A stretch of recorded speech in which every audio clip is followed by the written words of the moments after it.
ভোটের হিসাব নিকাশের কথা বলছেন, আমি আজকে শিরোনামই করেছি নির্বাচনী সমীকরণ মিলবে তো, মানে হিসাব নিকাশটা মিলবে তো।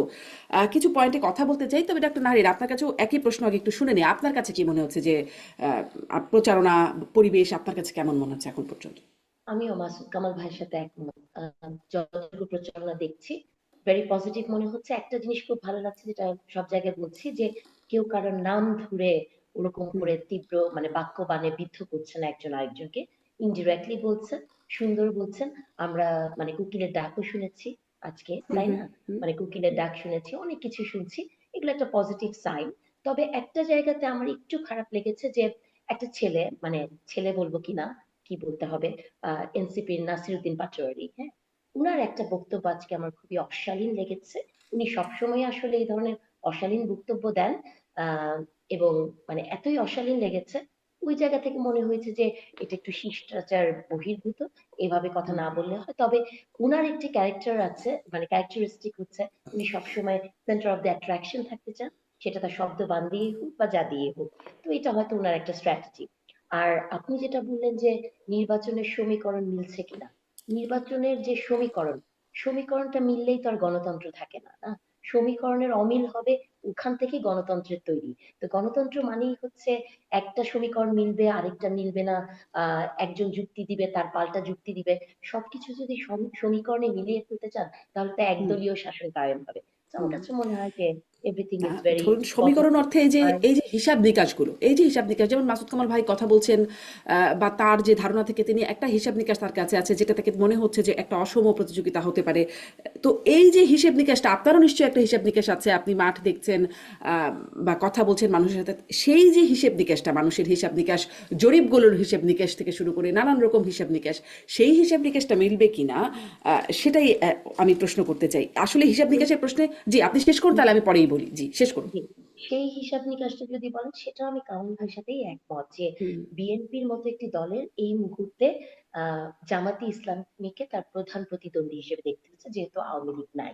এটাই সত্য আসলে। কারণ আপনি যদি জামাতি ইসলামীর সবচেয়ে বড় যে নেতা, হ্যাঁ, তার আমিরের যদি ভোট গুলোকে, মানে উনি যতবার ইলেকশন করেছেন সব ভোট গুলোকে যদি যোগ করেন, তাহলে বিএনপির একটা ধরেন মধ্য লেভেলের নেতার যে এককালীন ভোট সেটার সমান।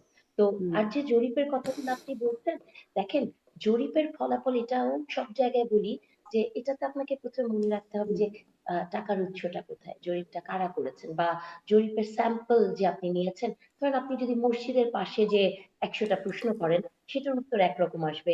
আপনি যদি ধরেন ঢাকা ইউনিভার্সিটিতে যে করেন, আরেক রকম আসবে। সো স্যাম্পলটা কেমন করে চুজ করা হচ্ছে, র্যান্ডম স্যাম্পলিং ছিল কিনা, অর্থায়ন কোথায় থেকে এসছে, সেগুলাই। হুম, তবে হয়েছে কি, আমার কাছে এখন মনে হয় যে মাঝে মাঝে এই জরিপগুলো কি আসলে কোনো কিছুকে ইন্ডিকেট করে কিনা। কারণ জরিপে আপনি দেখবেন যে একটি দল, যে দলটির কথা আমরা হুম, বলছি, যারা কখনোই ভোটের রাজনীতিতে এগিয়ে ছিলেন না, তাদেরকে দেখানো হচ্ছে জয়ী।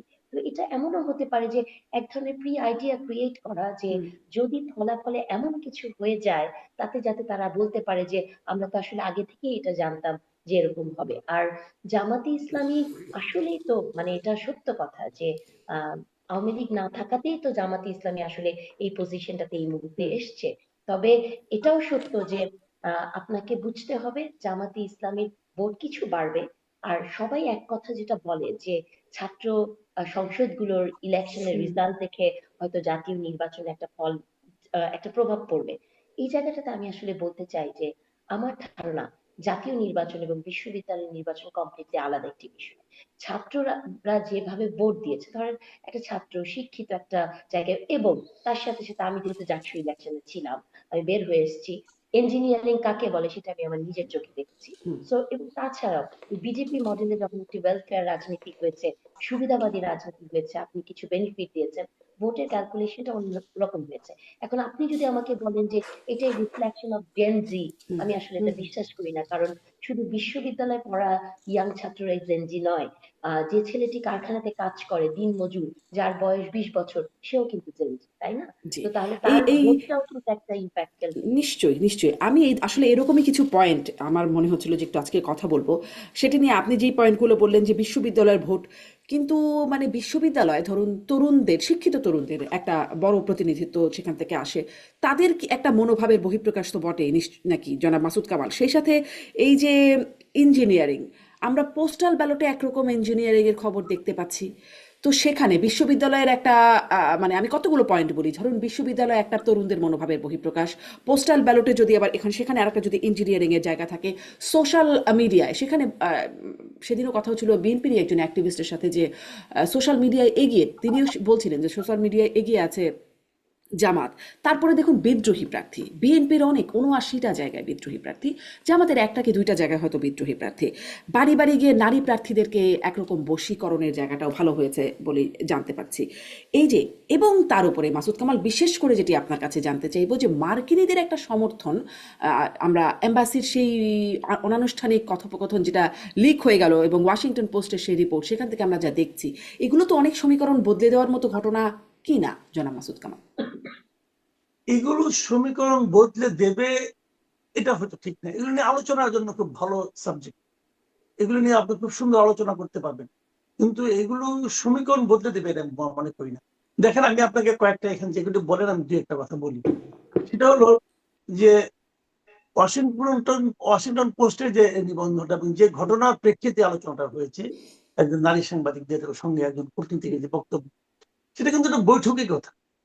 ওইটার কিন্তু কোনো আপনার প্রাতিষ্ঠানিক কোনো না, কিন্তু সিদ্ধান্ত না কিন্তু, এবং আপনার ওইটার উপর ডিপেন্ড করে আমেরিকার মনোভাব আপনি সম্পূর্ণ বুঝে যাবেন, এটাও মনে করার কোনো কথা নাই। এখন যে জিনিসটা তৈরি, আপনি আমেরিকা নিজে থাকেন, আপনি জানেন আমেরিকার এখন যে প্রশাসন চলছে, ওটা তো ওদের শীর্ষ ব্যক্তি ট্রাম্প আজকে কি বললো তার উপরে নির্ভর করতে পারবেন। ট্রাম্প আজকে বলবে এক কথা, কালকে বলবে আরেক কথা। আর এখানে যে করছে তাকেও তো ট্রাম্প চিনেও না, নামও শুনে নাই, চিনতেও পারবে না, পরিচয় দিলেও চিনতে পারবে না এটা কে। কাজেই ও কি বললো না বললো তার উপর নির্ভর করে ওয়াশিংটন পোস্ট একটা রিপোর্ট করেছে, সে ঠিক আছে মানলাম আমি, কিন্তু তার উপরে তেমন কিছু নির্ভর করে না, এবং তার কারণে মানুষের ভোটিং প্যাটার্ন চেঞ্জ হয়ে যাবে। মানুষ যে ওই রিপোর্ট করে যে হুমড়ি খেয়ে ভোট দেওয়া শুরু করবে, আমি ভাই সেটা মনে করি না।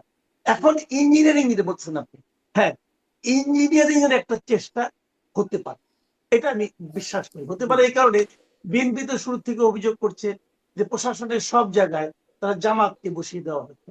আবার এই একই অভিযোগ কিন্তু, বিপরীত অভিযোগ কিন্তু আমরা জামাতের কাছ থেকে পেয়েছি যে প্রশাসনের সব জায়গায় বিএনপিকে বসিয়ে দেওয়া হচ্ছে। আমার না এগুলো একটু অস্বাভাবিক লাগে এই কারণে। আচ্ছা, জামাত যেখানে আমি যদি বলি জামাত 7% ভোট পায়, বিএনপিকে জিজ্ঞাসা করেন যে ভাই জামাতের নর্মাল ভোট কত, 7%, ধরলাম 12%, ধরলাম 15%, তা বলে একটু বেশি, 15% হয়ে গেছে জামাতে। তাহলে এই 15% এই রেশিওটা তো সব জায়গায়, প্রশাসনের তাদের 15% লোক আছে, তো 15% বসাই দিছে, তো তার মাধ্যমে সব হয়ে গেল। যদি জামাতের লোকটা বসে থাকে তাহলে বিএনপির উচিত সেই লোকটাকে আইডেন্টিফাই করে তার নামে বলা, ইলেকশন কমিশনের কাছে সরাসরি কমপ্লেন করা, কিন্তু সেরকম কমপ্লেন কিন্তু কেউ করছে না। সবাই একটু সুইপিং কমপ্লেন, মানে আপনার কমপ্লেন করতেছে যে জামাতের লোক বসাই দিছে, আবার জামাত বলতেছে বিএনপির লোক বসাই দিছে। কেউ কিন্তু নাম ধরে বলে না, অথবা ইঙ্গিত করেও বলে না, তাহলে একটা ঢালাও মন্তব্য করে।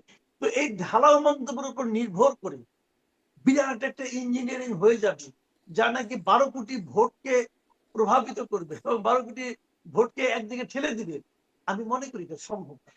যদি সে ধরনের কিছু একটা হয়, ধরা যাক কথার কথা আমি ধরলাম যে এরকম একটা হলো, জামাত ভোট পায় নাই, তারপরে জামাতকে বিজয়ী ঘোষণা করা হলো, বিএনপি লোকরা কি ঘরে বসে আঙুল চুষবে? বলেন আপনি, আঙুল চুষবে? বিএনপি যদি অনেক জনসমর্থন থাকে তাহলে তো মাঠে নামবে। এটা তো ভাই আওয়ামী লীগের আমল না। আওয়ামী লীগের আমলে কি করতো? আওয়ামী লীগ নিজেদের মতো করতো, বিএনপি মাঠে নামলে বিএনপিকে মারা হতো, জামাত মাঠে নামলে জামাতকে দৌড়ানো হতো, এই তো হতো। এখন তো বিএনপি মাঠে নামলে বিএনপি কেউ দৌড়াবে না, কেউ মারবেও না, অথবা জামাত মাঠে নামলে জামাতকেও কেউ মারবে না, কারণ এই সরকার তো বিএনপি এবং জামাত দুজনকেই পছন্দ করে, এবং এই দুই দলও তো সরকারকে পছন্দ করে। এই সরকার কিন্তু দুই দলই সাপোর্ট দিয়ে যাচ্ছে এখন পর্যন্ত। কাজেই সবাই তো মোটামুটি ভালো অবস্থায় আছে, এখানে তো ওই ভয়টা আর কাজ করবে না। জি, এদেরকে আমি আমি একটু মনে এই করি ভয়টা কাজ করবে না, আমি আরেকটু জিজ্ঞাসা করি। আপনি বলছিলেন যে ওয়াশিংটন পোস্টের রিপোর্ট বা প্রশাসন দুটাই আলাদা আলাদা করে আসি। আপনি বলছেন যে ওয়াশিংটন পোস্টের রিপোর্ট পড়ে যে মানুষ হুমড়ি খেয়ে পড়বে আপনার তা মনে হয় না, কিন্তু আমার এই প্রশ্নটা বরাবরই আছে তাহলে, যে তাহলে ধরুন আমরা যে বলি বিদেশিরা প্রভাব খাটাচ্ছে, ভারত প্রভাব খাটায় নির্বাচনে তারা টিকিয়ে রাখে বা তারা ক্ষমতায় আনে, কিভাবে আনে আসলে মার্কিনিরা এই যে পারে না। একরকম আমি বলে সমর্থন আমি কিভাবে আমি আনে এখানে একটা কথা ক্ষমতায়? বলি, জি। এরা আনতে পারে না, এরা টিকায় রাখতে পারে। যেমন আমি বলি আওয়ামী লীগকে কিন্তু ভারত ক্ষমতা আনে নাই। আওয়ামী লীগ ক্ষমতায় আসছে তার নিজস্ব ক্যারিশমায় আসছে, হয়তো ইন্টারনাল কোনো মানে ইয়ের কারণে আসছে, মানে শক্তির কারণে আসছে, সেগুলো অনেক কিছু হতে পারে। কিন্তু এক্সটার্নাল যে পাওয়ার গুলো আছে সেগুলো টিকায় রাখার চেষ্টা করতে পারে, তাও সবসময় সফল হয় না। আমি বলি আপনাকে, যেমন ধরেন 2014 নির্বাচন, 2014 আওয়ামী লীগ যে নির্বাচনের নামে যে ফাইজলামিটা করছে জাতির সঙ্গে, ভারত কি করছে? সাপোর্ট দিয়েছে। হ্যাঁ ঠিক আছে, ভালো, এটা অভ্যন্তরীণ বিষয়, এই বিষয়ে আমি কোনো কথা বলবো না। 18তে যেটা হয়েছে, রাতের নির্বাচন যেটা আমরা বলি হয়েছে তো রে ভাই, ভারত সাপোর্ট দিয়ে দিছে এই পর্যন্ত। 24-এর নির্বাচনে সাপোর্ট দিয়ে দিছে, তারা ওইটুকু করতে পারে। কিন্তু তারা যদি টিকেই রাখতে পারতো তাহলে 24-এ পারলো না কেন? 24-এর অগাস্টে পারলো না কেন? তা তো টিকে রাখতে পারে নাই। কাজেই ওইটা হয় না। হয়তো মনে করেন আপনার অল্প একটু হেল্প করতে পারে, 2% 3% হেল্প করতে পারে, কিন্তু আমূল রেজাল্টকে চেঞ্জ করে বাইরের একটা শক্তি একটা দলকে ভোটের হিসাব পাল্টে দিয়ে, আমি ভাইরে বিশ্বাস করি না। এই ঘটনাটা ঘটায় অভ্যন্তরীণ কোনো না কোনো শক্তি, সেই শক্তিকে হয়তো তারা যখন ঘটায় ফেলে তখন তারা একটা সাপোর্ট দেয়, হুম। এটাই, এর চেয়ে বেশি কিছু না। কিন্তু জি। যখন নাকি আপনার 15 এবং মানে আপনার 75-এর ফাইট হয়, তখন না এটা কঠিন হয়ে যায় ভাই, কিন্তু এটা অত সহজ না, আমি এটা মনে করি না। আর একটা কথা বলি, আপনি বলেছিলেন আমাকে সোশ্যাল মিডিয়া, হ্যাঁ, হুম। সোশ্যাল মিডিয়া নিয়ে আমার কিছু অবজারভেশন আছে, যেহেতু আমি নিজে সোশ্যাল মিডিয়া খুব সক্রিয় থাকি। সোশ্যাল মিডিয়ায় দেখেন, যারা নাকি সাধারণত দড়ির উপর থাকে তারা সোশ্যাল মিডিয়ায় খুব অ্যাক্টিভ থাকে, এটা হলো আমার অবজারভেশন। আমি তো সেই আওয়ামী লীগ আমল থেকেই সোশ্যাল মিডিয়ার সঙ্গে জড়িত, আমি দেখেছি যারা দরিদ্র উপর থাকে তাদের কোনো কাজ নাই, বাইরে বাড়িতে পারে না, ব্যবসা বাণিজ্য করতে পারে না, তারা কি করবে? ঘরে বসে বসে মোবাইল টিপে। এটা হলো একটা জিনিস। আর এরা দেখে দর্শক। আর একদল আছে যারা ডেডিকেটেড, তারা একদম মানে বলা হয়ে থাকে জামাতে শুনেছি আমি, যেটা ওরা নাকি টাকা পায়, যে কত ভিউ এনে দিল, কত লাইক করলো, এটার উপর নাকি তারা হুম। একটা অ্যামাউন্ট পায়। যদি পায়, পেতে পারে, আমি কিন্তু ওটাকে খুব খারাপ বলি না, কেন? ওটা জামাতের পলিটিক্যাল স্ট্র্যাটেজি। একজনের স্ট্র্যাটেজি, একজনের স্ট্র্যাটেজি ঘরে বসে এগুলি করা, আর একজনের স্ট্র্যাটেজি হলো মাঠে দিয়ে স্লোগান দেওয়া। হতেই পারে, কোনটা ভালো কোনটা মন্দ এটা আমি বলতে পারবো না, কিন্তু ওইটা একটা স্ট্র্যাটেজি। আর যারা নাকি ক্ষমতার কাছাকাছি থাকে অথবা ক্ষমতায় থাকে, তারা সোশ্যাল মিডিয়াকে বদারি করেন। তাদের কথা হলো, যতক্ষণ আমি ইউটিউবে লাইক কমেন্ট দিব ততক্ষণ আমি একটু চান্দাবাজি করে আসি, ওটা যে আমার নগদ লাভ। যে জিনিসটা নাকি আগে আওয়ামী লীগের ছিল, ইদানিং বিএনপির মধ্যে একটু আছে। এই জন্য দেখবেন আপনি বিএনপির যারা ইয়াং ট্যাং আছে, যারা নাকি আগে যারা করতো, তারা কিন্তু এখন নানা কাজে ব্যস্ত হয়ে পড়ছে। মানে এই টেম্পো স্ট্যান্ড দখল বলেন, অমুক বলেন, তমুক বলেন, তারা এগুলো নিয়ে ব্যস্ত। তাদের এই সোশ্যাল মিডিয়া আসার সময় কোথায়? যে কারণে আপনি সোশ্যাল মিডিয়ায় যে জরিপে দিবেন সেই জরিপে বিএনপি হারবে। কারণ বিএনপি লোকেরা এটা তারা বদারি করে না, তারা বলে যে আমি ভোটে দেখাই দেবো, আমার সোশ্যাল হুম। মিডিয়া অ্যাক্টিভ থাকার আবার লাগবে কেন? তাদের এটা হুম। প্রয়োজন হুম। নাই। এই জন্য ভাই কিন্তু আর কি। কিন্তু সোশ্যাল মিডিয়া তো আমাদের মানে মানসিকতা, আমাদের চিন্তা ভাবনাকে অনেক রকম প্রভাবিত করে, বা বলে না রুচির আর্কিটেক্ট, আমাদের আমরা কি খাবো, কোন অবশ্যই দিকে করে। যাব, অনেক কিছুই আসলে আমরা সোশ্যাল মিডিয়া থেকে প্রভাবিত হয়ে করি। অতএব মানে সেটা একটা বড় প্রভাবক হয়ে যাবে কিনা, আমি সেই প্রশ্নটা করছিলাম। আমি আবার আসি সোশ্যাল মিডিয়া নিয়ে, হয়তো আরেকটু কথা বলবো, কিন্তু আমি একটু মানে বিদেশি শক্তির প্রভাব নিয়ে কথা বলতে চাই। ডক্টর নাহরিন, আপনার কাছে কি মনে হয় ওয়াশিংটন পোস্টের সেই রিপোর্ট বা সেই ফাঁসোয়া অনানুষ্ঠানিক যেই কথোপকথন, সেখান থেকে একটু কমপ্লেনের জায়গাটাও বলি। জামাতে ইসলামের নায়েবে আমির সৈয়দ আবদুল্লাহ মোহাম্মদ তাহের তিনি বলছেন, একটি দল ভারতের সঙ্গে আতাত করে ক্ষমতায় আসতে চায়, তারা ভারতের সঙ্গে আপোষ করে দেশ শাসনের জন্য বাংলাদেশকে ভারতের কাছে বিক্রি করে দিতে চায়। আসলে একটি দল বলতে আসলে তিনি বিএনপিকে ইঙ্গিত করছেন, যে বিএনপি ভারতের কাছে বিক্রি করে দিতে চায়। ওদিকে আমরা ওই ফোনালাপে বা ওই রিপোর্টে দেখছি মার্কিনিরা একরকম প্রকাশ্যেই বলছে তারা জামাতের সাথে ঘনিষ্ঠতা বাড়াতে চায়, বা একরকম সমর্থনও দেখা যাচ্ছে। কি বলবেন? একটি দল যে ভারতের সাথে আঁতাত করে আসতে চায়, আপনি তো আবার ওই দলের মানুষদেরই দেখেছেন যে ভারতীয় লোকজন তাদের এখানে আসে, মিটিং করে, তারা সেটা গোপন করে এবং পরবর্তীতে রয়টার যখন প্রকাশ করে তখন বলে আমরা প্রকাশ করতে বলেছি, তাই না? তার মানে হচ্ছে কি, মানে ভারত, এটা তো আপনি অস্বীকার করতে পারবেন না যে আপনার প্রতিবেশী দেশ, প্রতিবেশীকে কিন্তু পরিবর্তন করা যায় না, তাই না? তো এই প্রতিবেশী দেশের সাথে তো আপনি একটা দেশ চালাতে গেলে আপনার এক ধরনের মানে সম্পর্ক থাকতেই হবে, এটাকে তো আপনি ইগনোর করতে পারেন না। কিন্তু এই ভারত নিয়ে দেখেন, ভারতের সাথে যখন আবার জামাতে ইসলামের কোনো বৈঠক হয়, অথবা আমেরিকার সাথে হয়, অথবা ধরেন ব্রিটেনের সাথে হয়, এইসব এম্বাসিতে তারা যায়, তাদের নারী নেত্রীরাও গিয়েছেন, তাই না, এইসব এম্বাসিতে, তখন কিন্তু তারা আবার ওইসব জায়গায় বা আমেরিকাতে যে জামাতের আমির বলে আসেন যে তারা শরিয়া আইন কায়েম করবেন না, তাই না? এগুলা কিন্তু তারা বলেন। আবার হুম। এই ইন্টারভিউটাতেও আপনি শুনেছেন। তার মানে হচ্ছে কি, তাদের সবার সাথে সবার একটা যোগসূত্র আছে এবং এটাকে আমি খারাপ মনে করি না। কিন্তু আপনারা সবাই যে বলছেন না যে ওয়াশিংটন পোস্টের এটা অ্যাকচুয়ালি একটা অ্যালার্মিং যে জামাত ক্ষমতায় চলে আসছে, আমি কিন্তু আপা এরকম কিছু মনে করি না। কারণ ওই পুরো ইন্টারভিউটা আমি শুনেছি, মনোযোগ দিয়ে পড়েছি।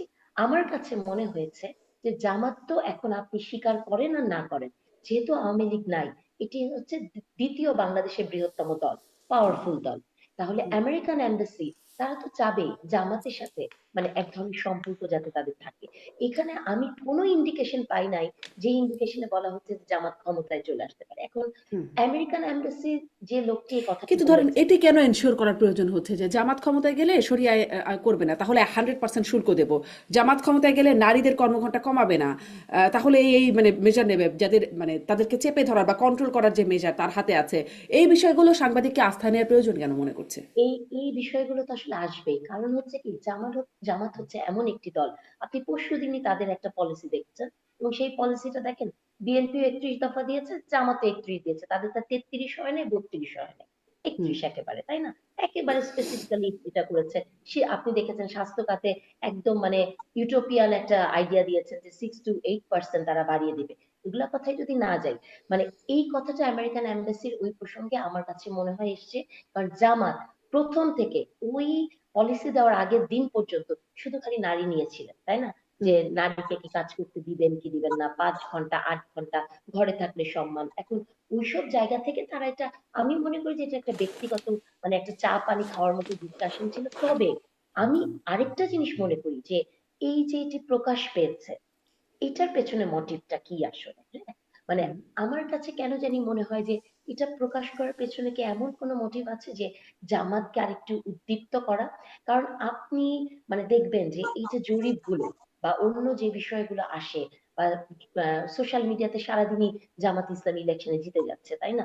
বা তারা অনেক অনেক ভোট পাচ্ছে, বিএনপি যেটা মাসুদ কামাল ভাই বললেন, এগুলা হচ্ছে এক ধরনের উজ্জীবিত করা তাদেরকে। এখন এটা কি কোনো আহ জানি না, সবকিছুতে তো কনস্পিরেসি দেখতে ইচ্ছে করে।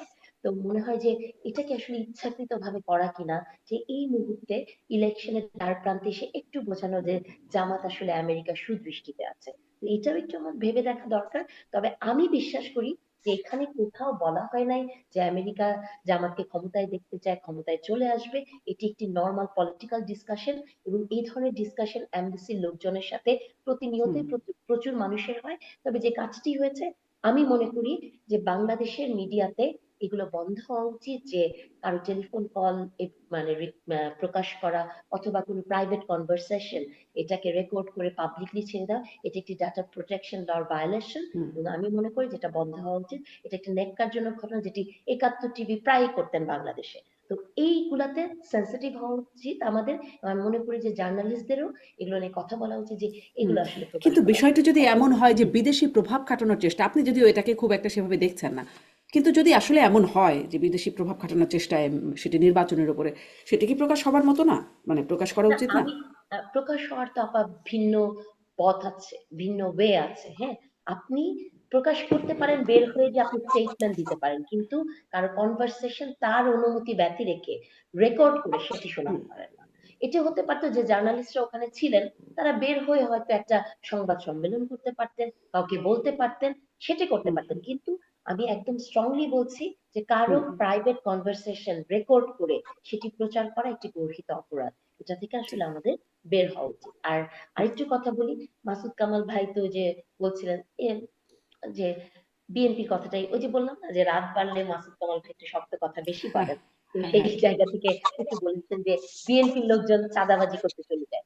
মাসুদ কামাল ভাই মনে হয় জামাতে হাদিয়াকে চাঁদাবাজি মনে করেন না। হ্যাঁ, মানে সবাই সবকিছু করে, সুন্দর সুন্দর নাম দিয়ে করে। তো চাঁদাবাজি যেমন বিএনপি করে, জামাত হাদিয়া নেয়, সবই আসলে একই রকম। তো আমাদের দুর্ভাগ্যটা হচ্ছে যে আমরা আসলে এমন একটি কিন্তু জায়গায় জামাত কি চলে গেছি। হাদিয়া না পেলে আসলে মারপিট করছে বা ব্যবসা বন্ধ করে দিচ্ছে এরকম কাজ করছে? আপা, আপনি কোন জগতে থাকেন আপা? না আপনারা কি একটু। কোনো ভিডিও টিডিও, মানে আপনাকে বলছি, কোনো হ্যাঁ, ভিডিও হ্যাঁ, হ্যাঁ। টিডিও দেখেন না? দেখেন তো নিশ্চয়ই। একটা সেদিন দেখলাম যে একটা ওয়েবসাইট বের হয়েছে, জামাতের অপকর্মের ওয়েবসাইট।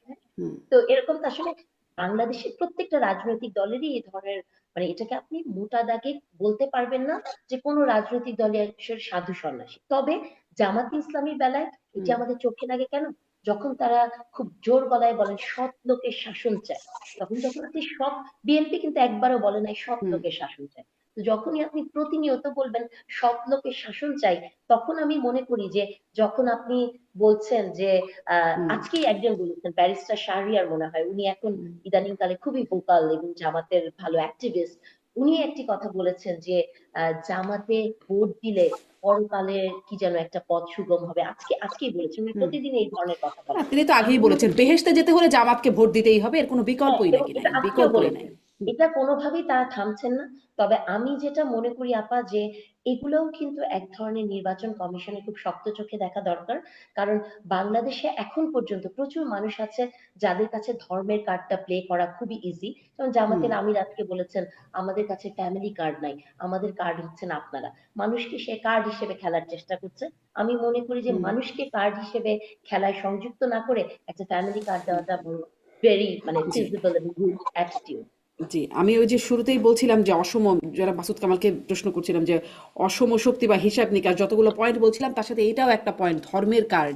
এটাও একটা এগিয়ে রাখার জায়গা তৈরি হবে কিনা জানা মাসুদ কামাল, এটি একটু শুনবো। কিন্তু আমার মূল প্রশ্ন এটা যে আপনারা দুজনেই যখন বলছেন যে জামাত দ্বিতীয় দল হিসেবে বা বা এবার মানে অনেক ভালো অবস্থানে আগের চাইতে আছে, সেটি সাথে সাথে বলছেন যে যেহেতু আওয়ামী লীগ নাই, এই যে যেহেতু আওয়ামী লীগ নাই প্রত্যেকটা সময় সময় আসছে, আওয়ামী লীগের আসলে না থাকার পরেও তাদের কি প্রভাব কেমন এই ভোটে? কারণ তারাও ভোট নিয়ে নানান রকম কথা বলছেন। আমরা দেখলাম শেখ হাসিনা 5 দফা দিয়েছেন। আহ, ভোট বর্জনের আহ্বান তো পুরনো আছেই, জনাব মাসুদ কামাল। দেখেন, আমি আওয়ামী লীগের পয়েন্ট একটু বলি। আওয়ামী লীগের ব্যাপারটা হচ্ছে কি, বাংলাদেশের মানুষের একটা সাইকোলজি আছে। সাইকোলজি হলো, তারা তাদের বর্তমান দুর্ভোগটাকে, বর্তমান কষ্টটাকে অতীতের সঙ্গে মিলিয়ে বিচার করে। এটা হলো বাংলাদেশের মানুষের একটা কমন সাইকোলজি। এটা পৃথিবীর অন্য দেশে হয়তো আছে, কিন্তু আমরা আমাদের টাইম বলি আর কি। 24 আগস্ট মাসে আওয়ামী লীগ সরকারের পতন ঘটলো। আমি নিজে সেই পতনের একদম সাক্ষী। মানে কিভাবে কিভাবে হলো পুরোটাই তো আমার সামনে, প্রতিদিনই তো আমি এটা নিয়ে নানা রকম কন্টেন্ট করছি, করেছি, একদিনও তো বাদ দিইনি। তো তখনকার যে অভিজ্ঞতা আমার, আমি মনে করি, আমি এখনো বিশ্বাস করি, এটা দেশের মানুষই আওয়ামী লীগ সরকারকে ফেলে দিয়েছে। কোন ষড়যন্ত্র তত্ত্বের কথা বললে ভাই লাভ নাই, এটা বলে আপনি হয়তো মনে মনে শান্তি পেতে পারেন, বাট রিয়েলিটি হলো এই দেশের মানুষ আপনাদেরকে ফেলে দিয়েছে, আপনাদেরকে ত্যাগ করেছে। যদি সেই মানে অগাস্টের পরে 3 মাস ধরেন, সেপ্টেম্বর, অক্টোবর, নভেম্বর মাসে নির্বাচন হতো, তাহলে আওয়ামী লীগ আমার মনে হয় না 10-12টা বেশি সিট পাইত। এটা আমার ধারণা। যদি নভেম্বর ইলেকশন হতো, যত দিন গেছে তত এই ইউনূস সরকারের যে ব্যর্থতা, অযোগ্যতা, অনভিজ্ঞতা এবং তাদের যে কর্মকাণ্ড, এগুলো প্রতিটা মানুষের কাছে প্রকাশিত হতে থেকেছে। এবং তার কাছে মন, তখন তারা কিন্তু তুলনা করেছে আওয়ামী লীগের সঙ্গে। তারা কিন্তু 17 বছর আগের বিএনপির সঙ্গে তুলনা করেনি, আওয়ামী লীগের সঙ্গে। কারণ ওই 17 বছর আগে হয়তো অনেকে ভুলেও গেছে, ইমিডিয়েট পাস্ট আওয়ামী লীগে। এবং তুলনা করে করে তারা অনেকে বলেছে, তাহলে এটা কি লাভ হলো, তাহলে এটা কি লাভ হলো, তাহলে এটা বলতে বলতে এক পর্যায়ে বলে কি, তাহলে আগেরটাই ভালো ছিল। এই কথাগুলো কিন্তু মানুষের মধ্যে উচ্চারিত হয়েছে। গত 1.5 বছর এটা বেড়েছে। এই সরকারের জনপ্রিয়তা যত কমেছে, তত আওয়ামী লীগের প্রতি মানুষের সহানুভূতি বেড়েছে, তত ক্ষতিগ্রস্ত হয়েছে বিএনপি। নিশ্চয় খেয়াল করেন, তত কিন্তু বিএনপি কিছু না করেই ক্ষতিগ্রস্ত হয়েছে। কোনো কিছু না করে ক্ষতি করতেছে। যেহেতু বিএনপি এবং জামাত এরা দুইজনেই এই গভর্নমেন্টকে সাপোর্ট দিচ্ছে, মানুষের কাছে মনে হয়েছে যে এটা যে এই গভর্নমেন্টের পার্ট, গভর্নমেন্টকে সাপোর্ট দিচ্ছে, গভর্নমেন্টের কোনো একটা ব্যর্থতায় বিএনপি একটা শব্দ উচ্চারণ করে না, গভর্নমেন্টের কোনো একটা ব্যর্থতায় জামাত একটা শব্দ উচ্চারণ করে না। তাহলে আপনি বলবেন যে বিএনপি এবং জামাত দুইজনই ক্ষতিগ্রস্ত হয়েছে? না, দুইজনের সমান সমান হয় নাই, ক্ষতিগ্রস্ত বেশি হচ্ছে বিএনপি। প্রথমত দলটা বড়, দ্বিতীয়ত মানুষ তখন এই দলটাকে আবার সেই 2000 যেটা তারা ভুলে গেছিল সেই কথাতে মনে করছে, কিছু কিছু মনে আছে, ওই যে হাওয়া ভবন মনে আছে, 21শে আগস্ট মনে আছে, ওই দু একটা শব্দ মনে ভালো মতো জানেও না কিন্তু। এবং গত 17 বছর ধরে তো আওয়ামী লীগ এইগুলিকে নার্সিং করছে, এগুলিকে মানুষের মধ্যে খাওয়াইছে, দেখো কত খারাপ কত খারাপ কত খারাপ। আওয়ামী লীগ কিন্তু এই দীর্ঘ সময়ে বিএনপিকেই ডিফেম করার চেষ্টা করছে মানুষের মনে।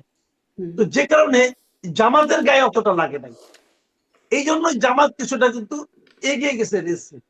এটা হলো রিয়েলিটি, মানে একদম মানে বাস্তব যে কথা আর কি। যে কারণে আওয়ামী লীগকে আপনি অপ্রাসঙ্গিক করতে পারবেন না। আর এদেশে প্রচুর আওয়ামী লীগের লোক আছে যারা নাকি আওয়ামী লীগকে সাপোর্ট করে, যারা আওয়ামী লীগের লোক আমার গায়ে ভোট দেয়, এমন অনেক লোক আছে। সরকার কি করেছে? আওয়ামী লীগকে ভোট থেকে বঞ্চিত করেছে, মানে আওয়ামী লীগ নির্বাচন করতে পারবে না। ওই যে বলেন, আপনি দেখবেন মাছ মারতে যে মাছটা ছুটে যায় সেই মাছটা কিন্তু বড় মাছ থাকে, ওই মাছ কিন্তু আপনি দেখেন নাই, বড় মাছটাই ছুটে গেছে। কিন্তু এখানেও সে একই জিনিস হয়েছে, যেহেতু আওয়ামী লীগ নির্বাচন করতে পারছে না, তখন এটার একটা ন্যারেটিভ দাঁড়িয়ে গেছে যে আওয়ামী লীগকে ভয় পাইয়া নির্বাচনে বাইরে রাখা হচ্ছে। এই জিনিসগুলো কিন্তু মানুষের মনে আসে রে ভাই। আপনি আওয়ামী লীগকে একদম ভয় করবেন, আওয়ামী লীগ এটা ব্ল্যাকবোর্ডের ডাস্টার না মুছে দিবেন আপনি, এটা ব্ল্যাকবোর্ডের লেখা না, চকের লেখা না। মানুষের হৃদয় আওয়ামী লীগ এমন একটা, আমি তো মাঝে মাঝে বলি যে আওয়ামী লীগ হলো 3 পুরুষের দল, যে দাদা আওয়ামী লীগ করতো, বাবা আওয়ামী লীগ করে, ছেলে যুবলীগ করে, তার যে বউ বাচ্চা হবে এখন হয় নাই, সেও ছাত্রলীগের নাম লেখে রাখছে। এটা হলো আওয়ামী লীগ। কাজে এই আওয়ামী লীগটা আপনি ফু দিয়ে উড়াই দিবেন। ফু দেয় কে? ফু দেয় ডক্টর ইউনূস, ফু দেয় হলো জামাতে ইসলাম, এই তার যে আপনার কি নাসিরউদ্দিন পাটোয়ারির যে দল, এই ফুতে আওয়ামী লীগ তো উড়াই দেওয়া দূরে কথা, আওয়ামী লীগ একটা পাতা ফেলাতে পারবে না তারা। এটা হলো রিয়েলিটি, মানতে হবে বাস্তবতা। কাজে সেটাকে যদি একটু বাইরে রাখেন, একদম বলে যে এই দেশে আওয়ামী লীগের কোনো ভোট নাই, যে বলে আপনি খালি তাদের নামগুলি লিখে রাখেন এবং দেখেন তারা কয়টা ভোট পায়। ভাই এটা হলো বাস্তবতা, এটা মানতে হবে। তো এখন সেই বাস্তবতাকে এরা গায়ের জোরে অস্বীকার করতেছে, জাস্ট অস্বীকার করতেছে। তো অস্বীকার কি হবে এখন? আমি বললাম তো, ডক্টর ইউনূসের মতো ভাগ্যবান সরকার এই দেশে আর আসে নাই। বিএনপি সাপোর্ট দেয়, জামাত সাপোর্ট দেয়, সামনে একটা ইলেকশন, ওই ইলেকশনে আমার ধারণা ওদেরকে আওয়ামী লীগও সাপোর্ট কেন দিবে তাও বলি। আওয়ামী লীগ চায় যে এই আপদ বিদায় হোক। তাদের ধারণা যে যদি একটা পলিটিক্যাল গভর্নমেন্ট আসে তার সঙ্গে তারা বার্গেন করতে পারবে, তাদের সঙ্গে তারা আন্দোলন করতে, কিন্তু এই সরকারের সঙ্গে তারা এটা করতে পারবে না। এই জন্য তারা চায় এই আপদ বিদায় হোক। কাজে ইলেকশনটা হওয়ার ক্ষেত্রে ডক্টর ইউনূসের সরকারকে আওয়ামী লীগও সাপোর্ট করবে বলে আমার ধারণা। তাহলে আওয়ামী লীগ কাউকে ভোট দিবে? আমার ধারণা আওয়ামী লীগ তাও করবে না, হয়তো আওয়ামী লীগ ভোটেই যাবে না, যা হয় তোমরা করো। যদি এরকম হয় তাহলে ইলেকশনটা কিন্তু আমার ধারণা শান্তিপূর্ণ হয়ে যাবে। কিন্তু আওয়ামী লীগকে আপনি ইগনোর করতে পারবেন, আওয়ামী লীগকে আপনি অপছন্দ করতে পারেন, কোনো সমস্যা নাই। আওয়ামী লীগ অপছন্দ করেন, ঘৃণা করেন, যা ইচ্ছা তাই করেন, কিন্তু আওয়ামী লীগকে আপনি উপেক্ষা করতে পারবেন না, অস্বীকার করতে পারবেন না। জি, এটাই হলো আমি আমাদের জি, রাজনৈতিক ব্যবস্থা। অনেক ধন্যবাদ। আওয়ামী লীগের মানে সেটি আওয়ামী লীগ আসলে কতটা ফ্যাক্ট হবে, কতটা রেলেভেন্ট হবে, আপনার কথা থেকে একটু আসছিল ডক্টর নারিন। আপনি কি একটু বলবেন যে ওই যে আপনার কথা থেকেই নিচ্ছিলাম আসলে, যেহেতু আওয়ামী লীগ নাই, জামাত দ্বিতীয় দল, এই আওয়ামী লীগ নাই বলেও আবার আছে, যেভাবে করে জনাব মাসুদ কামাল বলছিলেন, সেই থাকার প্রভাবটা কেমন ভোটে? শুনেন, এটা তো সত্য কথা, আওয়ামী লীগের একটা ভোট ব্যাংক আছে, তাই না? এই ভোট ব্যাংকে তো আপনি অস্বীকার করতে পারবেন না।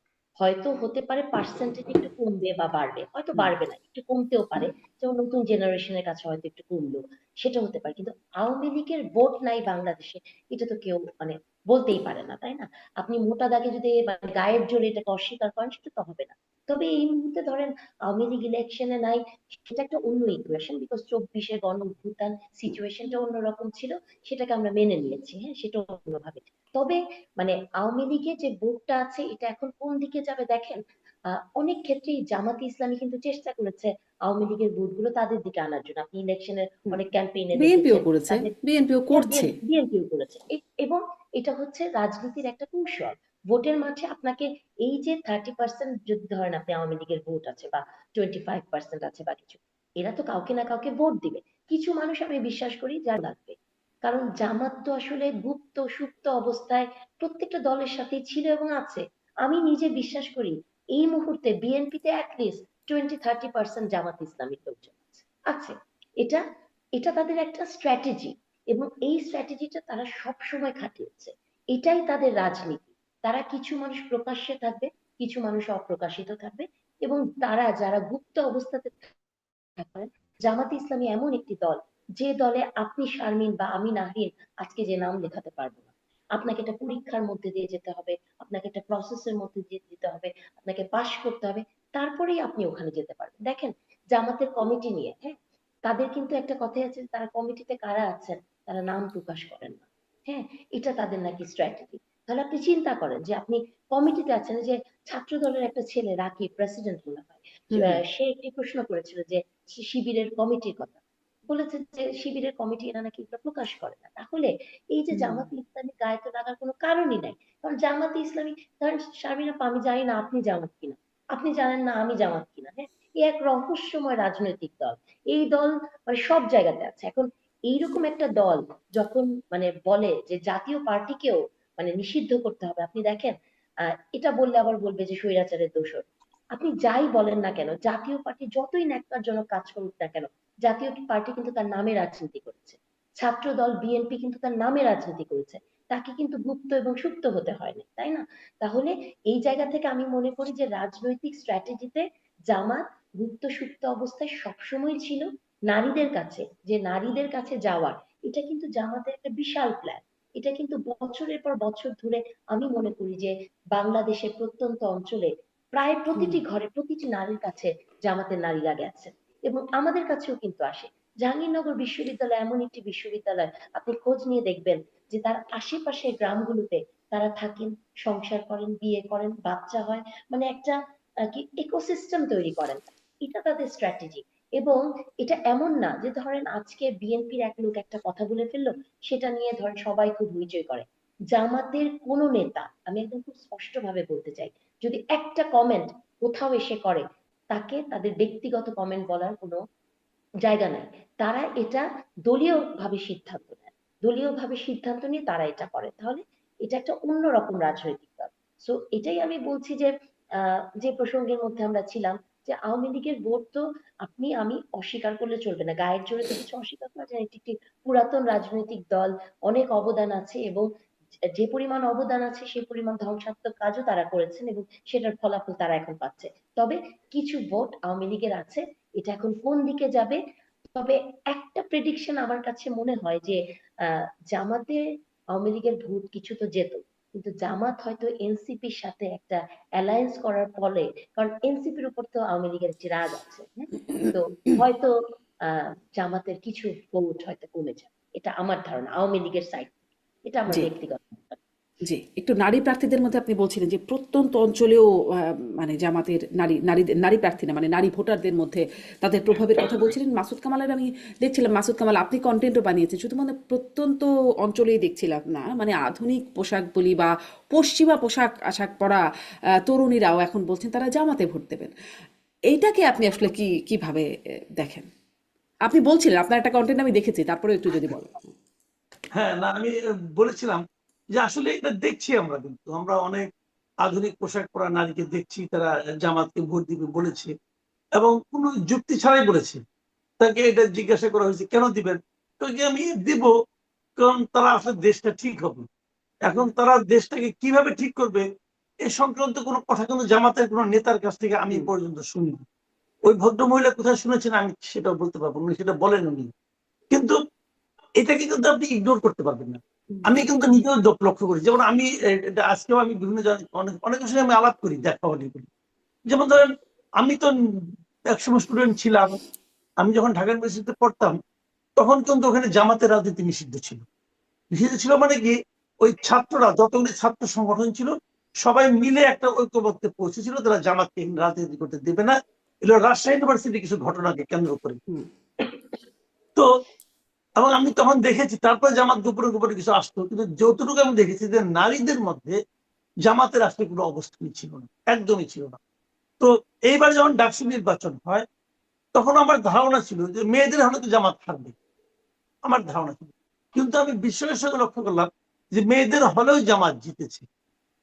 এখন রাজশাহী জাহাঙ্গীরনগর ইউনিভার্সিটিতে কি হয়েছে এটা প্রফেসর নারিন বললেন, উনি এখানে ইঞ্জিনিয়ারিং দেখেছেন, সেটা আমি বলতে পারবো না। কিন্তু ঢাকা ইউনিভার্সিটিতে কেউ কিন্তু কমপ্লেনও করে নাই, যারা হেরে গেছে তারাও বলে নাই যে এখানে ইঞ্জিনিয়ারিং হয়েছে। না তার বলেছে তো, মানেটা হলো কি, বলেছে তো, এমনও তো বলেছে যে হাসিনাকেও হার মানিয়েছে, মানে এরকম একদম এইভাবেই শব্দ ব্যবহার না করেছে না যে না, তাকেও আমি এরকম এই পাইনি নির্বাচন। ভাইয়া, দুই না, একজন ছাত্র বিচ্ছিন্ন করে দলের বলেছে, ছাত্র। কিন্তু নর্মালি নর্মালি আমি এটা পাইনি যে তারা খুব বলেছে যে তারা, আমি তো এখনো দেখি, আমি আমি আমি কিন্তু দু একজন স্টুডেন্টের সন্ধানও পেয়েছি, যাদেরকে আমি জিজ্ঞাসা করেছি আপনারা জামাতকে ভোট দিয়েছেন কেন, উত্তর কি পেয়েছি জানেন? তার উত্তর যে তার জামাতকে নিরাপদ মনে করেছে। হুম, এখন এই যে নিরাপত্তার কথা তারা বলছে, এখানে আমার একটা ইকুয়েশন কিন্তু আসে আসলে, সেই ইকুয়েশনটা অন্য জায়গায় আমি বলি। কিন্তু তার আগে আমি বলি যে মেয়েদের মধ্যে একটু চেঞ্জ এসেছে, এটা এসেছে।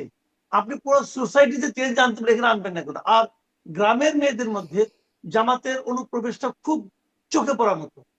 অনেক গ্রামে আপনি যোগাযোগ করে দেখেন, তারা কিন্তু মানুষের কাছে যাচ্ছে, এবং গ্রামের মেয়েরা তো অত তর্ক করতে পারে না, অত তর্ক করেও না, তারা ব্যস্ত থাকে হুম, খুব। ওই ব্যস্ততার মধ্যে দুই একজন যারা আসে, তারা অতিথি পরায়ণ হয়, আসে বসতে দেয়, কথা বলে, হুম, মিষ্টি মিষ্টি কথা বলে।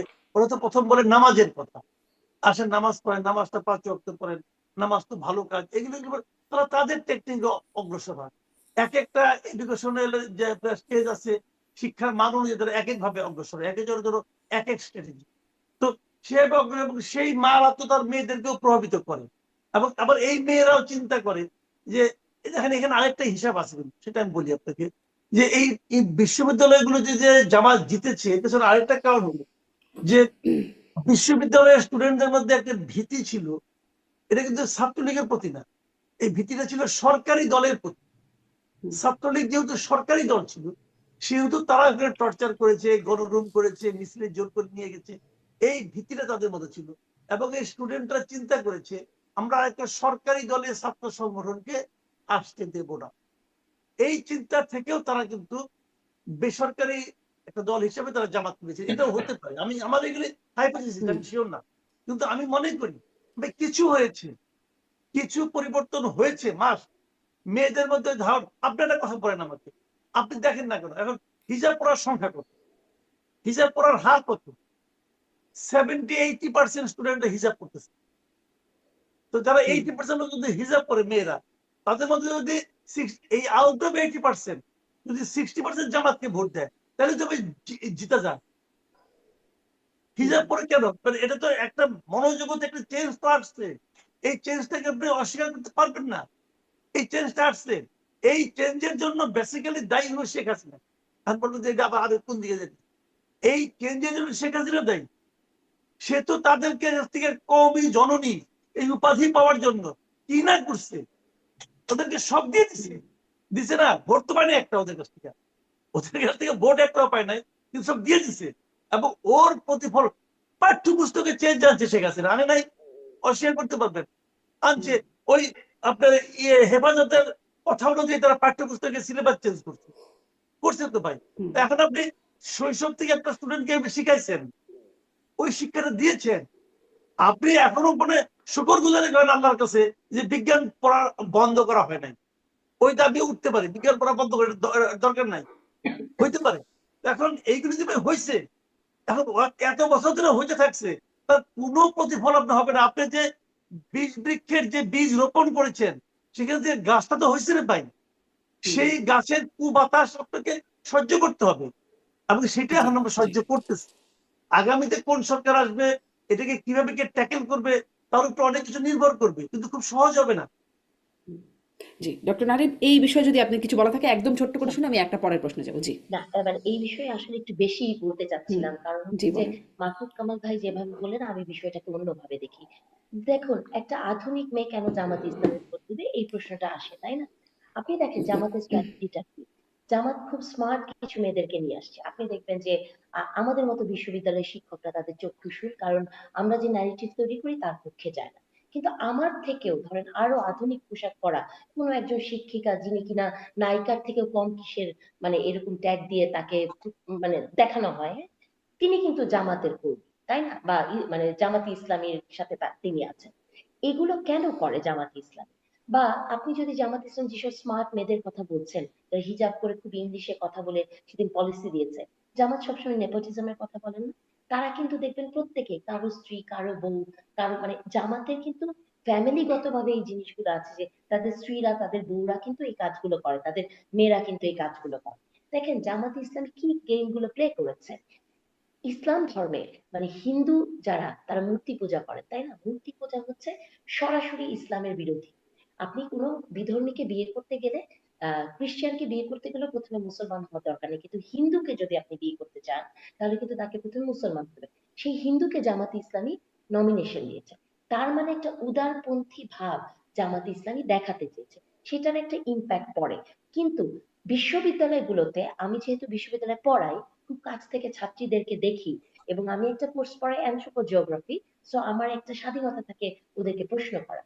সেই জায়গা থেকে যদি আমি বলি, এই ধারণাটা কমপ্লিটলি ভুল যে একটা মেয়ে ইসলামিক মনোভাব থেকে হিজাব করে।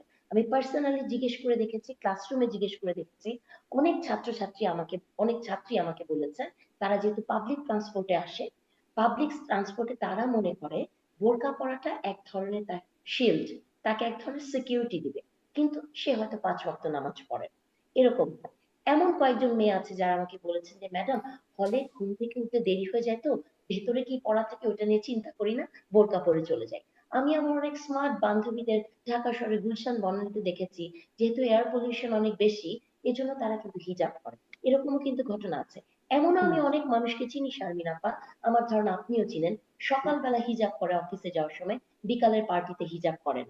আবার এটা আমি যে মোটা দাগে বলছি, মানে এখনই গালাগালি শুরু হবে হুম যে হুম ইসলাম মানে এ না মেনে বা ইসলাম হুম বিদ্বেষী আমি, সেটা না, এটা রিয়ালিটি। একটা জায়গাতে আপনি দেখবেন বাংলাদেশের পাবলিক বিশ্ববিদ্যালয়টা পুরা বাংলাদেশের রিফ্লেকশন না। পাবলিক বিশ্ববিদ্যালয়ে কত হাজার ছাত্রী পড়ে, পাবলিক বিশ্ববিদ্যালয়টাতে কি হয়েছে জানেন?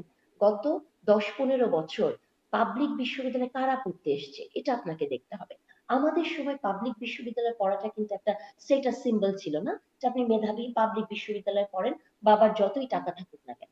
এখন কিন্তু আপনার বাবার টাকা আছে, আপনি মেধাবী, আপনি বিদেশ যাচ্ছেন, বা আপনি মেধাবী, বাবার অত টাকা নাই, আপনি প্রাইভেটে পড়ছেন, এবং আপনি মেধাবী আর কিন্তু মানে টাকা পয়সা কিছুই নাই, আপনি পাবলিকে যাচ্ছেন, এবং পাবলিকে আমি এটা মানে খুব শক্ত সামর্থ্য ভাবে বলতে চাই, পাবলিকে এখন 50, 60, 70% স্টুডেন্ট মাদ্রাসা ব্যাকগ্রাউন্ড থেকে আসে, একটা দরিদ্র জনগোষ্ঠী হুম পাবলিক হুম বিশ্ববিদ্যালয়ে আসে। এটা একটি রিজন এইসব হিজাব করার পেছনে। আরেকটি রিজন কি জানেন? আমার অনেক ছাত্রী এবার আমাকে হুম বলেছেন যে ছাত্র শিবির বা যারা ইসলামিক দল করে তারা ঈদের সময় তাদেরকে কাপড় দিয়েছেন। ধরেন আজকে আপনি শারমিন আপা ঢাকা বিশ্ববিদ্যালয়ে পড়েন, আপনার ভাইয়ের কোনো চাকরি নাই, আপনার ভাইকে ইসলামী ব্যাংকে চাকরি দিয়ে দিবে। আপনার মা অসুস্থ, সেই গ্রামের বাড়িতে যে তাকে ইবনে সিনাতে আনার ব্যবস্থা করবে, আপনাকে কোচিং এ পড়িয়ে আপনাকে হুম একটা হুম স্কলারশিপ দিবে। তাহলে এই যে বছরের পর বছর তারা যেটা করেছে, এটারও তো একটা রিফ্লেকশন আছে। তবে হুম আমি এখনো বিশ্বাস করি যে এটা এমন না যে যে মেয়েগুলো রিয়েলি পর্দা করে বা ইসলামকে ফলো করে তারা যে সবাই জামাতের সাপোর্টার, এটা আমি বিশ্বাস করি না। এটা জি আমার জি আপনি এটা বলেন এটা কি আপনি একটা শুনবেন? হ্যাঁ। পোশাকের সাথে একটা বিষয় উল্লেখ করলেন। কৌশলে তো খুব ভালোই মনে হয়, যদি মানুষকে সাহায্য করে এরকম উপরে আসা যায় বা একটা পজিশন করা যায় তাহলে তো খুব ভালোই শোনায় সেটি। আমি আসলে শুরু করলাম যেটি দিয়ে সেটির দিকেই শেষ করি, যে ভোটের প্রচারণা, ভোটের পরিবেশ দিয়ে শুরু করেছিলাম, সেটি দিয়ে একটু শেষ করি। যে দেখছিলাম আজকের খবরের শিরোনাম, ঢাকার বেশিরভাগ আসনই ঝুঁকিপূর্ণ এবং শঙ্কা লুট হওয়া যে অস্ত্র সেটি একটা শঙ্কার কারণ তৈরি হয়েছে। কিন্তু আমাদের স্বরাষ্ট্র উপদেষ্টা তো বলেছেন যে লুট হওয়া অস্ত্র উদ্ধার হয়নি, কিন্তু এটি নির্বাচনের সময় ব্যবহৃত হবে না, এই প্রতিশ্রুতি তিনি দিচ্ছেন। আসলে লুট হওয়া অস্ত্র কতটা শঙ্কা তৈরি করে, আর স্বরাষ্ট্র উপদেষ্টার প্রতিশ্রুতিতে একটুখানি আশ্বাস পান কিনা মাসুদ কামাল? স্বরাষ্ট্র উপদেষ্টার মন্তব্য নিয়ে কথা যত কম বলবেন তত মানুষের আপনি মানে হাসির খোরাক কম হবেন আর কি। কাজে এটা নিয়ে আলোচনা না করে ভালো। উনি তো মানে কি বলবো, ওনার সঙ্গে কি যারা অস্ত্রগুলো লুট করেছেন তারা কি ওনার সঙ্গে আলাপ করছেন, বলছেন যে স্যার এই অস্ত্র আমরা এই নির্বাচনে ব্যবহার করবো না? উনি কেমন করে জানবেন ভাই? মানে উনি যে কি বলেন না বলেন, বয়স হয়েছে, বড় মুরব্বী মানুষ, ওটা থাক। হ্যাঁ, অন্য প্রসঙ্গ বলি। হুম, এটা হলো যে আইন শৃঙ্খলার যে বিষয়টা, হুম, সেটা আসলে আমি মনে করি না এই নির্বাচনে খুব একটা সংঘাত হবে, এটা আমার ধারণা। যদি নির্বাচনটা নর্মালি হয়, যদি ভোটটা পাবলিক যেটা ভোট দিচ্ছে, ভোটার যে ভোটটা দিচ্ছে, সেই ভোটটা সেভাবে কাউন্ট হয়, তাহলে কোনো ধরনের ঝামেলা হবে না। যদি এর মধ্যে আবার আরেকটা কথা আগেও বলেছি, যদি আওয়ামী লীগ কোন রকম বিঘ্ন সৃষ্টি না করে, বাট আমার হিসাব মতো আওয়ামী লীগ কোনো বিঘ্ন সৃষ্টি করবে না, তাহলে আমার ধারণা ওনারা চুপচাপ থাকবে, ওনারা নির্বাচনকে প্রতিরোধ করার চেষ্টা করবে না, এটা আমার ধারণা। কারণ ওনারাও চায় যে নির্বাচন হয়ে যায়। যদি আওয়ামী লীগ থেকে কোনো এরকম ঝামেলা না আসে, তাহলে বিএনপি আর জামাত থাকবে। বিএনপি তো মারামারিতে যাও, তো তার সে তো মনে করে সে এমনি জিতবে, সে মারামারি করবে কোন দুঃখে? করবে না। এখন কেন জামাত বিদ্রোহী কিছু প্রার্থী আছে করবে না না। বিভিন্ন আসনে, তারা তো নিজেদের মধ্যে মারামারি করতেই পারে। দু একটা আসনে হতে পারে, এটাতে এখনো দেখতেছি যে আজকে দেখলাম কই জানি একটা অষ্টগ্রাম না কোথায় চেয়ার ছোড়াছুড়ি হচ্ছে নিজেরা। ওরকম ওগুলি ভাই দেখেন, এত বড় দেশটা কিন্তু একদম নির্বাচন আসন কিন্তু কম না, 300 আসন। তো 300 আসনের মধ্যে একটা বিচ্ছিন্ন ঘটনা ঘটতেই পারে, একদম ঘটবে না তা না। আপনি যত সাবধানে গ্লাসে আবার করে তো পানি নিয়ে স্বরাষ্ট্র ফেলতে উপদেষ্টা গিয়ে সেটা প্রার্থীদেরকে মানে অস্ত্রও দিচ্ছেন, আগ্নেয়াস্ত্রও দিচ্ছেন। হ্যাঁ, ওইটা আবার আরেক জিনিস। এটা শুনেন, এটা হলো কি জানেন, আমি বললাম তো যে আমরা এমন এক সরকারের হাতে পড়ছি যে তাদের মাথা মধ্যে মানে কোনো কাণ্ডজ্ঞান আছে কিনা আমার সন্দেহ হয়। আচ্ছা, এই যে প্রার্থীদেরকে অস্ত্র দিবে, ধরেন কথার কথা, তার সঙ্গে গানম্যানকে অস্ত্র দিবে, ঠিক আছে? আপনি এখন পুরো দৃশ্যটা ভিজুয়ালাইজ করেন তো। একজন প্রার্থী, তার ডান হাতে একটা পিস্তল, বাম হাতে লিফলেট, তার পেছনে গানম্যানের হাতে একটা শটগান নিয়ে আসে, গ্রামে যায় কৃষককে বলতেছে, চাচা আমাদের ভোটটা দিয়ে। ওই কৃষক হুম। ভোট দিবে, সে 10 দিকে দৌড় দিবে ভাই। এটা কি মানে এটা কি এটা মানে এটা কার্টুন নাকি? মানে এখন এরা করে, এরা মনে করে বিরাট কিছু হয়ে যাবো, কি হবে বলেন? তো এগুলো ফাজলাম হচ্ছে, জাস্ট ফাজলাম আমি মনে করি। তারপরেও আমার যাতে কোনো মনে হয় নির্বাচন ভণ্ডুল করার কেউ চেষ্টা করবে না, নির্বাচনে কোনো মারামারি হবে না, হুম। এবং আমার ধারণা নির্বাচন শান্তিপূর্ণ ভাবে হবে। কারণ এটা জি। হয়তো যদি খুব একটা নেক টু নেক ফাইট হইতো, কিন্তু এখানে আমার মনে হয় না যে নেক টু নেক ফাইট হবে, যে কারণে অসম লড়াই খুব একটা জুৎসই হয় না। জি। ডক্টর নাহারিন, আপনার কি মনে হয় নির্বাচন ভণ্ডুল করার চেষ্টাও কেউ করবে না, কেউ মানে মারামারি হবে না, বা শান্তিপূর্ণই হবে বলে মাসুদ কামালের যে কনক্লুশনটা, সেখান থেকে আপনার কাছে আসি, আপনার কি মনে হয় কেমন ওই যে থাকবে? যেটা হচ্ছে 17 বছর আমরা স্বপ্ন দেখেছি না, মানে ধরেন ওই স্বপ্নের কন্টিনিউশনই মাসুদ ভাইয়ের মধ্যে আছে, তাই না? আমরা ওই স্বপ্নই দেখি যে এরকম হবে না। আমি আসলে এই স্বপ্নটা দেখতে চাই কামাল ভাইয়ের সাথে, দেখতে চাই যে নির্বাচন এরকম কিছু হবে না। তবে ওই যে স্বরাষ্ট্র উপদেষ্টার কথা বলি না, আমাদের মাসুদ ভাইয়ের সাথে বলি যে আমাদের এমনই এক দুর্ভাগ্য, এমনই স্বরাষ্ট্র উপদেষ্টা পেয়েছি। মাঝে মাঝে আমি জানি না এটা পাবলিকলি বলা উচিত কিনা, আমার মনে হয় যে আমিও যদি একটা জোরে ধমক দিই উনি কেঁপে উঠবেন। মানে এইরকম একটা স্বরাষ্ট্র উপদেষ্টা আমরা পেয়েছি। তো এই যে এই কথাটাও আমি বলতে চাচ্ছিলাম যে উনি কি আসলে, ওনাকে কি কানে কানে সে বলে গেছে যে এই অস্ত্র আমি ব্যবহার করবো এটা করার জন্য, ওইটা করবো ওইটা করার জন্য? এটা তো না। এই ধরনের বালুখিল্য কথা বলাটা একটা মানে উচিত না এই জায়গা থেকে। আর যেটা যে গানম্যানকে, এবং আপনি চিন্তা করেন একটা আর্মস আপনি প্রার্থীকে দিলেন, বাংলাদেশের কয়জন প্রার্থী জানে কি করে একটা আর্মস ব্যবহার করতে হয়, আর্মসটা কিভাবে রাখতে হয়? এগুলোও কিন্তু একটা ট্রেনিং এর বিষয়, তাই না? তো কোথায় রাখতে হবে? আমরা তো জানতাম যে যারা প্রাইভেটলি গান ওন করে, ইলেকশনের আগে সেগুলো জমা দিতে হয়। আজকে আমি শুনলাম যে 38% যে গানগুলো মানে অস্ত্রগুলো চুরি হয়ে গিয়েছিল, লুট হয়ে গিয়েছিল, 38% ফেরত আসেনি। তারা এখন বলে এটা পানিতে ফেলে দিয়েছে কেউ, কি হয়েছে না হয়েছে। তার মানে একটা শঙ্কা তো আছে যে এই ধরনের অস্ত্র মানে সাধারণ মানুষের হাতে আছে। এটা একটা শঙ্কা। আর তার সাথে সাথে আরেকটা শঙ্কা কি জানেন? প্রতিদিন ঘুম থেকে উঠে শুনি কি পুলিশের মনোবল ভেঙে গেছে। আপা হুম। বলেন তো, বা আপনি যখন পুলিশে জয়েন করবেন, আর্মিতে জয়েন করবেন, আপনার তো অনেক সাইকোলজিক্যাল টেস্ট দিয়ে সেখানে আসতে হয়। মনোবল কি এতই ঠুনকো জিনিস যে একটা ধরেন পৃথিবীর কোনো দেশ দেখাতে পারবেন যে যুদ্ধের পরে ওই দেশের পুলিশের মনোবল ভেঙে যায়? বাংলাদেশের পুলিশ এমন কি পুলিশ যে তার মনোবল ভেঙে যায়? আমাকে পুলিশের একজন কর্মকর্তা উনি বলেছেন যে অ্যাকচুয়ালি এটা ইচ্ছে করে নাকি বলা হয়, তাদের নাকি সেই সক্ষমতা আছে, কিন্তু এটা বলে জনমনে এক ধরনের ভীতি তৈরি না, করার চেষ্টা কিন্তু নাকি কিন্তু করা হয়। কিন্তু এখন দেখা যায় ছোট বাচ্চা ছেলেরা তারাও গিয়ে পুলিশের ওসিকে, ডিআইজিকে যেভাবে হুমকি ধামকি দেয়, আপনি বলছেন স্বরাষ্ট্র মন্ত্রণালয় মানে উপদেষ্টা কেঁপে উঠবেন, পুলিশ তো কেঁপে ওঠে তারা যখন হুমকি ধামকি দেয়। এটা তো আসলে মনোবলের বহিঃপ্রকাশ না কিসের বহিঃপ্রকাশ জানি না, কিন্তু এরকম ঘটনা তো দেখা যেত না আগে। শুনেন, কেঁপে তো উঠবে। আপনি দেখেছেন সিলেট না কোথায় এক ছেলে এসে মানে খুব জোরালো ভাষায় বলছে পুলিশকে মেরেছি, এইটা করেছি, ওইটা করেছি। তাকে আবার সন্ধ্যাবেলা জামিন দেওয়া হচ্ছে। এখন এইটা তো শুধু খালি পুলিশ কেঁপে ওঠে কি কারণে? কারণ সে জানে যে এখানে কোনো একটা রিয়াকশন দেখালে মব যেভাবে করে তাকে অ্যাটাক করবে, তাই না? এটা কিন্তু অ্যাকচুয়ালি মব কালচার। আপনার কি মনে হয় না আপা, যে যেভাবে করে ঘোষণা দিয়ে প্রথম আলো, ডেইলি স্টার হুম ভাঙা হয়েছে, আমার হুম বিশ্ববিদ্যালয়ের এক ছাত্র নেতা যেভাবে প্রকাশ্যে বলেছে উদিচিকে ঘুরিয়ে দিতে হবে, এবং হুম পরে উদিচিকে ঘুরিয়ে দেওয়া হলো, এই সরকারের কি কোনো ডিজিএফআই নাই? এই সরকারের কি কোনো গোয়েন্দা বাহিনী নাই, যারা হাদি মরার পরেই বুঝতে পেরেছিল যে এই ধরনের একটি ঘটনা ঘটবে? 200-100 মানুষের মব যে সরকার কন্ট্রোল করতে পারে না, আমি তো বলবো যে এটা আসলে সরকারের অক্ষমতা নয়, হুম এটা হচ্ছে সরকার এক ধরনের সিলেক্টিভ। কাকে থামাবে? ধরেন যমুনার সামনে আপনি আমি গেলে গরম পানি মারবে, আমরা দেখেছি পূর্বে অনেকে গিয়েছে, তাদের হুম। স্বস্তি দেওয়ার জন্য ঠান্ডা পানি মেরেছে। তার মানে হচ্ছে কাকে ঠেকাবে কাকে ঠেকাবে না, এই ব্যাপারে সরকার খুবই সিলেক্টিভ। তাহলে মানে আপনি কি বেসিক্যালি বলবেন পুলিশের মনোবল আসলে ভাঙে নাই, কি ভেঙেছে যে এই ধরনের কাজে তারা আসলে ওই যে 200-100 লোকের মব কেন পুলিশ নিয়ন্ত্রণ করতে পারবে না, কিন্তু তারা কিন্তু মবের কাছে ঝাড়ি খেয়ে চুপ থাকে, কিছু বলতে পারে না, মানে কেন বলতে পারে না, কি ভেঙেছে তাদের যে তারা বলতে মানে পারে না?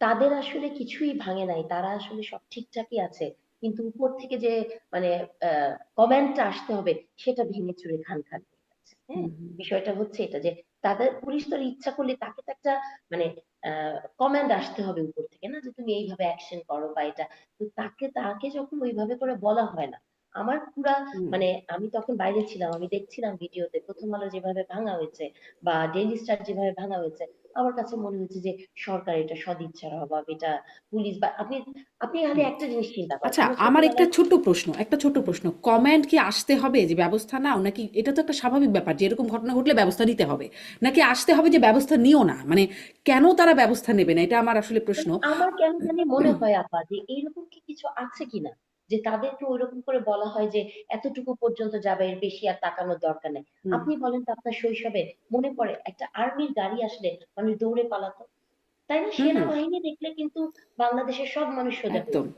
একদম, সেই আমার ছোটবেলা কেন, সেনাবাহিনী, করোনা কালের কথাই চিন্তা করেন। হ্যাঁ চিন্তা করো, সেই সেনাবাহিনী দাঁড়িয়ে থাকে, তার সামনে দিয়ে এসব মানে ভাঙে, এটা হুম করে ওটা করে,